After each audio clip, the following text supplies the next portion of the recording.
Pag meron akong bisita, Mga batang real star Miguel Tan Felix, kinabahan sa mga revelasyon ni Mami Grace sa Fast Talk with Boy Abunda. Mami, sa palagay mo, may pinagsabay si Miguel na girlfriend? wala po. Talaga? Wala po. Oo. Tama ba ako?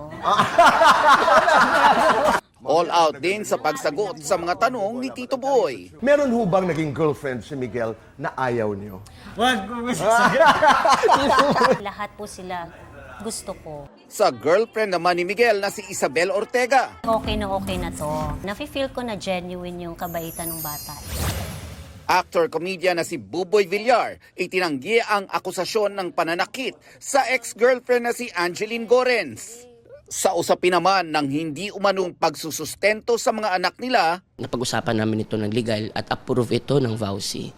Last year, nakapag-meeting ako with ng mami niya at saka nung daddy niya. Nandun kami, nag-usap kami. Sinabi ko talaga kung ano yung parang kaya ko as a father.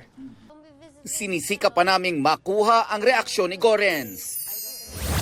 Archie Alemania, inirekomendang kasuhan ng acts of lasciviousness bunsod sa reklamo ni Rita Daniela. Nakakita raw ng sapat na ebidensya ang Office of the City Prosecutor of Bacoor para tuluyang kasuhan. Wala pang pahayag ang kanyang kampo. Nelson Canlas nagbabalita para sa GMA Integrated News.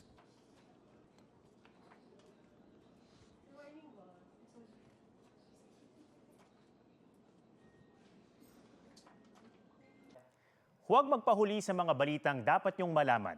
Mag-subscribe na sa GMA Integrated News sa YouTube.